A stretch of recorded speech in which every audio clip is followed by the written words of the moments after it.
Hey, welcome to another episode of Hillphoenix Tech Tips. My name is Rusty Walker. We're here in the Case Distribution Center in beautiful Richmond, Virginia. In today's project, what we're going to do is we're going to remove and change out an end panel. But before we get started, let's talk about a couple of safety issues and some tools that we're going to need. First thing we want to do is always cordon off your work area so none of our customers or associates walk into the work area where we're doing our projects and getting our work done. The next, let's talk about our tools that we're going to need. Because for tools, we're going to need our screwdriver, a standard screwdriver, a knife for cutting the caulk as we take it apart. We're going to need either a Torque or a Phillips for removing the reflection panel. We're going to need caulk for putting the panels back together to seal the case off as we go. Of course, we're going to need our nut driver, and we're going to need a ratchet and some socket sets.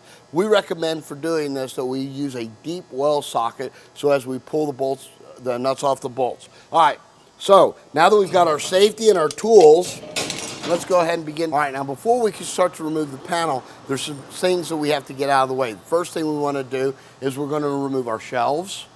Then we're going to remove our wire rack, our deck pans, our return air grill. Go ahead and get that out of the way, set it aside. Then go ahead and take the lights out and the reflective panel. Now that we've got all that out of our way, let's go ahead and get ready to go to work. To make this project a little easier, I've enlisted the help of Kevin Kistner. Kevin, if you come on. Hey Rusty, how you doing? Kevin is from our Case facility, and he'll be going ahead and giving me a hand with this project. All right, let's go ahead and get started, Kevin. Yes, sir. All right, now we're going to lift up on the shelf, remove the shelf, go to the side. Same thing. It's easier if we push up and then remove the shelf. All right, now that after we've got the shelves out, the next thing we want to do is remove the wire shelving on the back, and then we're going to go ahead and move the deck pans so that we have more room to work and we can get to all the bolts on the bottom of the case. Now we've removed the discharge air grill. Now the thing we need to do is remove the light bulbs so that we can get to the bolt that's hiding behind the reflector. Now that we have all the shelves out and all the lighting out, what we're going to do is now we got to expose the bolts and take the bolts off of the end panel. So what Kevin's doing here is he's exposing some of these bolts that happen to be behind the case, so now that we can get to all our bolts and be able to start removing the end panel. Now, out in the field, if I need to find out where my bolt pattern is, I can refer to the Hillphoenix case manual that actually comes with every one of the cases that we ship out. We can see where the bolts are, so it makes it easier for us to access us. So now what Kevin and I are going to do is go ahead and loosen the bolts, cut the caulk, and remove the panel. Now notice we have some here on the front of the C channel. He's removed those, and typically we're going to have 3 bolts patterns there to hold that bottom structure in. Now he's going to the back. Once he's removed all the bolts on the bottom, he's going to start loosening these up on the sides.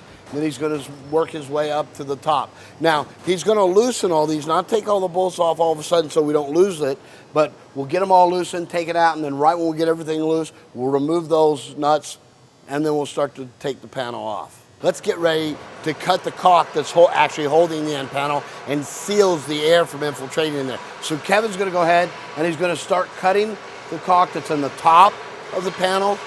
He's also going to cut down the C channel as he comes down through here, and he's cutting this caulk so it loosens it up.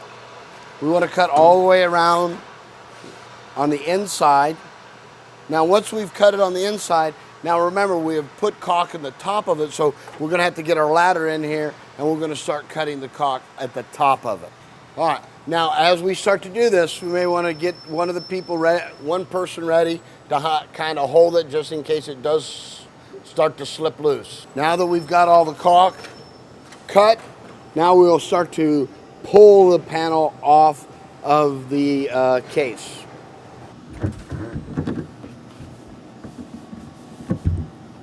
All right, now that we've been able to pull that and pry the panel off, now what we're going to do is set this panel aside, and we're going to go ahead and go get the new panel that we just received, and we're going to put that on. One of the things you want to do before you put the panel on is make sure after you've uncrated it that you've inspected it and you've made sure there's no shipping damage on that panel.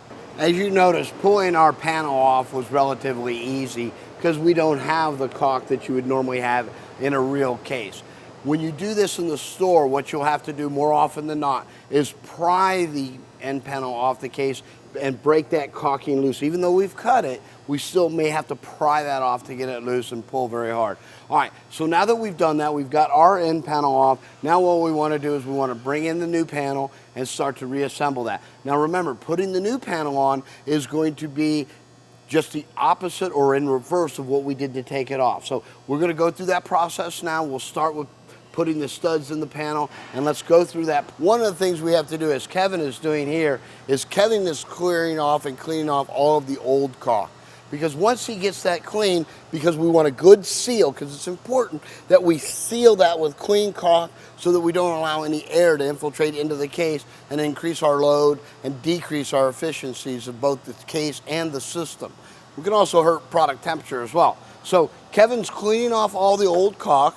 Any foam tape that was on there previously, he will remove that as well. And then once he gets that all done, now he's wiped it off, he's cleaned it. Now we have to put the studs in.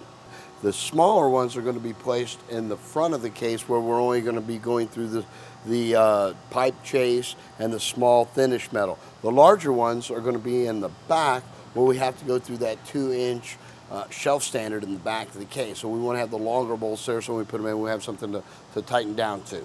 Now that he's got all the threaded rod in there, he's going to take his caulk gun. The caulk is usually sent from Hillphoenix, so you'll have that right on the job. Now he's going to put a nice, thick, clean bead on here because we really want to get that case insulated and we really want to get that air and prevent that air from infiltrating into the case. This is very important for a good operating case and to prevent frost.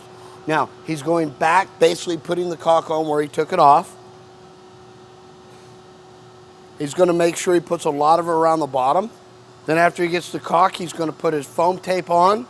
That, again, adding another layer of protection from infiltration. All right, now let's go ahead and we're going to do the reverse procedure that we just did, and we're going to put the end panel back on. So let's go ahead and get this done, finish up this project, and move on to the next site.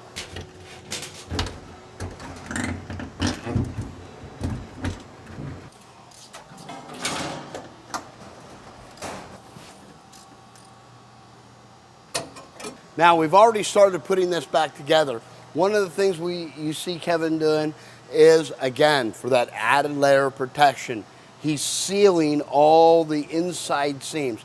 Now, we want this caulk, we want a good layer of caulk, but we also want to keep aesthetics in mind. We want the case to look good when we're done, and since this would be visible to the customer, we want to take our time and do this right and make sure it looks good as well as seals.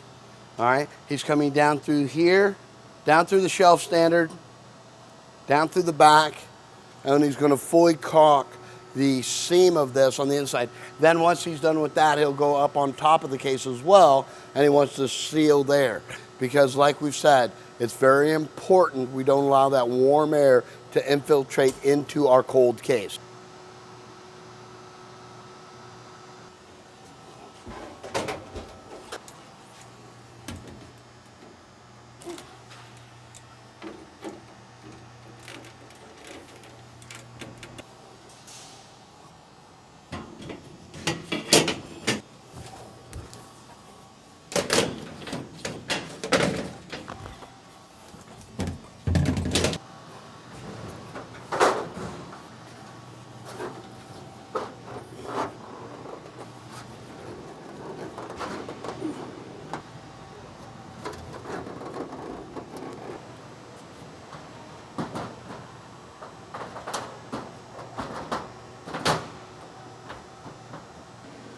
All right, now we've got our end panel on, we've got our case completely put together, we've got all our shelves in, our lights back in, so we're gonna go ahead and call this project complete. So, for Kevin Kistner, my name's Rusty Walker, and that's your Tech Tip.